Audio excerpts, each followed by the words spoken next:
प्रधानमंत्री जी से लेकर के सांसद, डीडीसी, बीडीसी, इनके जो कार्यकर्ता था, कई सबके सब झूठे हैं। मुझे बताएं, उसे दबाने की कोशिश की जाती है। कितने बीजेपी में आज लोग जो शामिल हुए हैं वो सिर्फ और सिर्फ अपने काले करतूते छुपाने के लिए वहां पर शामिल हुए हैं। पत्रकारिता को छोड़कर कांग्रेस में कदम रखने वाले करण हमारे साथ बातचीत करने के लिए मौजूद है और उनके साथ बातचीत करेंगे कि इनकी सरकार जो है वो बनने जा रही है। पौनी का हॉस्पिटल जो है वो कब अपग्रेड होगा, सीधे बहुत सारे सवाल इनके साथ बातचीत करने वाला हूँ मैं इनके साथ। करण जी, सबसे पहले आपको मुबारक है, आपकी सरकार जो है वो बनने वाली है। तो पौनी के लोगों का एक ही मुद्दा था, प्राइमरी हेल्थ सेंटर को अपग्रेड कराना, कब बनने जा रहा है? देखिए राम जी, जो आपने मुबारक दी है उसके ऊपर मैं बात करना चाहता हूँ। 10 सालों के बाद हमें एक मौका मिला है अपने मन पसंदीदा नुमाइंदे को चुनने का। फिलहाल जो है वो इलेक्शंस हो चुकी हैं, मन पसंदीदा नेता जो है वो चुने गए हैं जम्मू कश्मीर से। लेकिन पौनी की खास तौर पर बात करूंगा। पौनी जो प्राइमरी हेल्थ सेंटर की बात कर रहे हो, ये एक इलेक्शन के दौरान जो है वो हमेशा मुद्दा रहता है। जो कुछ हुआ है, ये पौनी प्राइमरी हेल्थ सेंटर जो दिया गया है, जितने भी डॉक्टर नियुक्त किए गए थे, सब के सब कांग्रेस के वक्त के यहाँ पर सब कुछ है।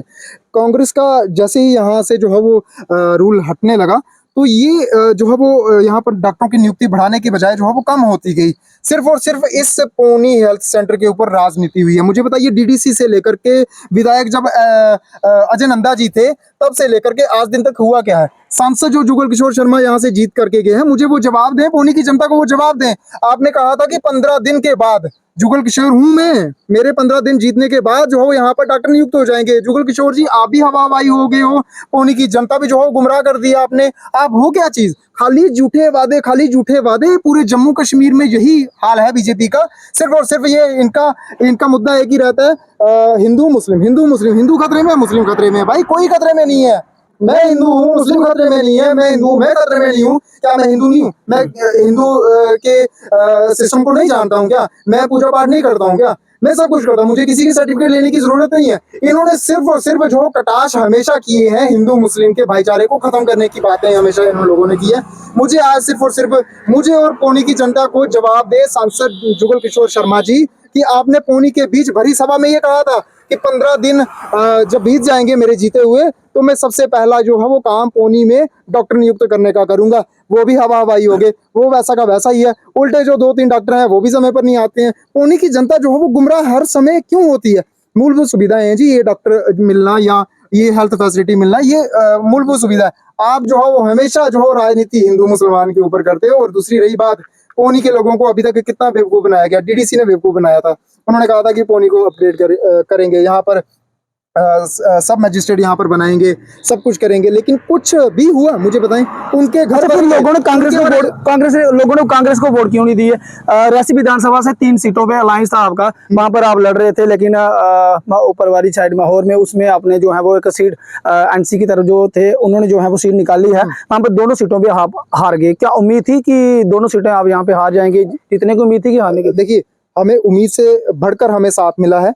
कांग्रेस को 20,000 के करीब वोट जो है वो रियासी विधानसभा से दूसरी तरफ जो कुलदीप राज दुबे की जीत हुई है वो 19,000 वोटों से हुई है। तो मुकाबला एक तरफा देखा गया। कुलदीप राज दुबे जी जो हैं वो अब हमारे सबके विधायक हैं। जिन्होंने वोट दिए उनके भी विधायक हैं, जिन्होंने नहीं दिए उनके भी। क्या लगता है कि अपनी छवि थी कि भाजपा के नाम पे वोट मिले? उनकी कहीं ना कहीं अपनी छवि यहाँ पर जरूर कारकर्दगी दिखाती हुई जरूर दिखाई दी। अगर उनकी जगह कोई और भी होता वो नजर भी यहाँ पर नहीं आना था। क्योंकि ठीक है, उन्होंने मेहनत की, उन्होंने किस बलबूते पर यहाँ पर इलेक्शन जीती है वो आप सभी लोग जानते हैं। अब इलेक्शन हो चुकी है, मैं टिप्पणी करना अच्छा नहीं समझूंगा, लेकिन उन लोगों ने किस तरीके से यहाँ पर जो है वो इलेक्शन लड़ी है, किस प्रकार से जीती है, वो सब लोग जानते हैं। भाई यहाँ पर सब कुछ गोलमाल है। अच्छा, जो नेता लड़े हैं वो पीसफुल लड़े हैं, कभी भी कोई उनका कटाक्ष नहीं हुआ, एक दूसरे को मुबारकबाद भी दे रहे हैं। जो वर्कर हैं, चाहे वो कांग्रेस के हों चाहे वो भाजपा के हों, तो आपस में जो है वो उलझ पड़े थे। वो क्या कारण था? आप भी बीच में थे एक बार। बिल्कुल, जो आप उन्हीं की बात कर रहे हैं, मैं मुख्य तौर पर उसी की बात करूंगा। देखिए, जब इलेक्शन का दौर होता है तो वो सब कुछ जो है वो हड़बड़ाहट में रहता है। कुलदीप राज दुबे जी जो कैंडिडेट हैं वो भी गेट तोड़ रहे थे उस टाइम, क्योंकि काफी ज्यादा गरमाइश जो थी उनमें देखी जा रही थी उस टाइम।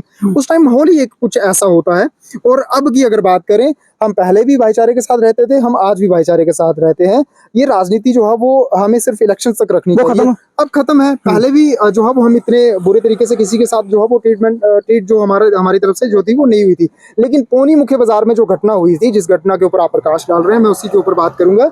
वहां पर जो है वो बीजेपी के जो कार्यकर्ता थे, हम विरोध जो था वो एडमिनिस्ट्रेशन का कर रहे थे। कुछ मामला उस समय जो था वो हुआ था, लेकिन उसी बीच जो है वो वहां पर पीछे से गाड़ियां आती हैं लगातार, हमारे ऊपर जो है वो धक्का मुक्की करने के प्रयास किया जाता था। सॉर्ट आउट हो गया मतलब? सॉर्ट आउट वहां पर हो गया था, लेकिन अब थोड़े दिन से हम देख रहे हैं, जब विजय हासिल हुई बीजेपी के नेता की, तो वहां पर कुछ सोशल मीडिया पर मुझे सुनाया गया, मैं तो देखता भी नहीं हूँ ऐसे लीडरों की वीडियो शीडियोज। उन्होंने कहा था कि कांग्रेसियों अब बाज आ जाओ, गो बैक, कुछ ऐसे शब्द जो है वो उन्होंने इस्तेमाल किए थे। लेकिन मैं तो ऐसे लीडरों को तो खाते में नहीं रखता हूँ। तो उनका कहना था कि उन्होंने कहा था कि दूसरी पार्टी की तरफ से कहा था कि भाजपा वाले गुंडे हैं, तो कुछ इसी तरह से मुझे लग रहा है मतभेद हुए। देखिए बिल्कुल गुंडे हैं। अगर वो गुंडे ना होते तो पीसफुली तरीके से आकर के हमारे साथ बात करते, हमारे साथ ना करते, एडमिनिस्ट्रेशन की बात करते। लेकिन उन्होंने जो है वो उस समय धक्का मुक्की की, गाली गलौज भी करना शुरू कर दी थी। पूरी वीडियो सब कुछ है, बाजार पूरा जानता अच्छा, है। वो बात खत्म होगी। मुझे बताएं कि अब आपकी सरकार बनने जा रही है, चाहे जीते यहाँ से हैं वहां से हैं, सरकार आपकी बनने जा रही है इंडिया अलायंस की। तो क्या पौनी के भी मुद्दे हैं, अरनास के मुद्दे हैं, तो क्या क्या मुद्दे जो है वो सबसे पहले आप हल करवाने वाले हो? क्योंकि आप पढ़े लिखे हो, पत्रकारिता भी कर चुके हो, आपको पता है कि कहाँ कहाँ कौन कौन सा मुद्दा है। तो पौनी प्राइमरी हेल्थ सेंटर की आपके ऊपर उम्मीद रखें कि आपकी सरकार बनेगी तो अपग्रेड होगा? देखिए फिलहाल तो अगर हम कोशिश करेंगे तो ये बीजेपी के जो लोग हैं ये बनाने नहीं देंगे, क्योंकि ये क्रेडिट लेने में हमेशा आगे रहते हैं, अव्वल नंबर पे रहते हैं ये लोग। कोशिश हम करेंगे, क्रेडिट लेने के टाइम ये लोग आ जाएंगे। अच्छा, इसलिए आपने नहीं बनाना? नहीं बनवाएंगे, हम क्यों नहीं बनवाएंगे? हम इनको थोड़ी ना देखते रहेंगे, हम तो पब्लिक को देखेंगे ना। हमें पब्लिक के काम करवाना है, ये कौन है? हम अपनी तरफ से पूरा प्रयास करेंगे, क्रेडिट कोई लेता रहे, हमें कोई दिक्कत अच्छा, नहीं है। सरकार बनने वाली है, वीरवार या शुक्रवार या बुधवार तक ये ओथ हो जाएगी, तो उसके बाद लगा रहेगा काम जो है कि प्राइमरी हेल्थ सेंटर जो है वो अपग्रेड हो जाएगा। देखिए प्राइमरी हेल्थ सेंटर, मैंने कहा ना, जो कुछ अभी तक मिला है वो कांग्रेस की देन की बदौलत से ही बना है। मुझे बताइए ना, भाजपाइयों ने यहाँ पर किया गया? पिछले 10-15 सालों से इनका ही रूल यहाँ पर हो रहा है। बोलते डिग्री वाले कॉलेज हमने बनाया, एहसान थोड़ी ना किया। एहसान किया क्या? वोट नहीं लिए इन लोगों ने यहाँ से, एहसान नहीं किया। जो सरकार सत्ता में रहती है वो काम करती है। मुझे बताइए, ये जो आपने मुद्दे रखे थे, उन मुद्दों को हल क्यों नहीं करवा पाए? आपने हॉस्पिटल का मुद्दा रखा था, यहाँ पर सब डिवीजन का मुद्दा रखा था, क्यों हल नहीं करवा पाए आप? ठीक है ना। अब यहाँ पर केवी की कितनी ज्यादा जरूरत है। यहाँ के बच्चे जो है वो सीबीएसई जो है वो रिजल्ट ढूंढते हैं, सीबीएसई यहाँ पर पढ़ाई पढ़ना चाहते हैं, वो यहाँ पर नहीं मिल पा रही है। सिर्फ और रियासी में भी यही सब कुछ हुआ। वो जी जगह बनी उधर निशानदेही हुई, पटवारी गए हो गए। सिर्फ डॉक्टर जितेंद्र सिंह को उस वेले वोट लेने हैं, ता सब कुछ आज ना निशानदेही, ना पटवारी, ना गरदौर, सब कुछ गायब हुई था।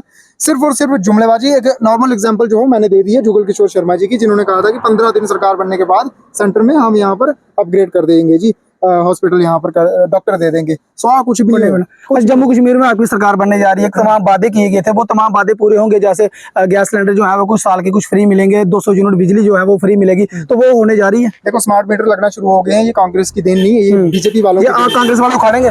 देखिए विरोध हम करेंगे, क्योंकि सेंटर में सरकार किनकी है? वो बीजेपी वालों की है, आप सब जानते हैं। और किस तरीके से ये यहाँ पर सरकार चला रहे हैं, गुंडई तरीके से ही सरकार चला रहे हैं, तानाशाही के साथ सरकार चला रहे हैं। जो बोलते हैं, ऐसे लोग हैं जो कल तक बीजेपी की खिलाफत करते थे, आज लोग जाकर के बीजेपी में जाकर के शामिल हो चुके हैं। वहां पर जाकर के मोदी जी कर रहे हैं। मोदी जी के खिलाफ नहीं है, हम यहाँ की लीडरशिप के खिलाफ है। ये जो लोग बोल ही नहीं पाते हैं, यहाँ की लीडरशिप नालायक है। आज मुझे बताएं, कटरा विधानसभा क्षेत्र से वहां से आजाद उम्मीदवार के तौर पर वहां पर जो है वो बारीदार के लोग जो है वहां पर कैंडिडेट उन्होंने उतारा। क्यों उतारना पड़ा? देश के प्रधानमंत्री नरेंद्र मोदी जी ने उधमपुर में हुई रैली 2014 में वहां पर झूठ बोला था कि मैं जो है वो बारीदारों का मसला हल करवाऊंगा। आप अजय नंदा जी को विजय बनवाइए। अजय नंदा भी जीत गए, अब कुलदीप राज दुबे जी भी जीत गए। यहाँ पर 10 साल जो है वो इनका एलजी रहा। क्यों नहीं किया गया हल? प्रधान कौन सा इन्होंने वादा किया हुआ काम जो है वो पूरा किया? एक दो भी गिनवा के दिखा दीजिए, मैं बोलूंगा कि नहीं इन्होंने काम किए। चलिए, जनता जो है वो हमें देख रही है। तो ये थे हमारे साथ करण जी, जो पत्रकारिता को छोड़कर राजनीति में जो है वो कदम रख चुके हैं। इनके साथ तमाम मुद्दों पर हमने बातचीत की और उन्होंने क्या कहा है, अभी अपनी राय जो है वो कमेंट बॉक्स में जरूर रखें। फिलहाल इस अपडेट में इतना ही। मुझे दीजिए अनुमति। देखते रहिए रियासी जेके न्यूज़। नमस्कार, जय हिंद, जय भारत।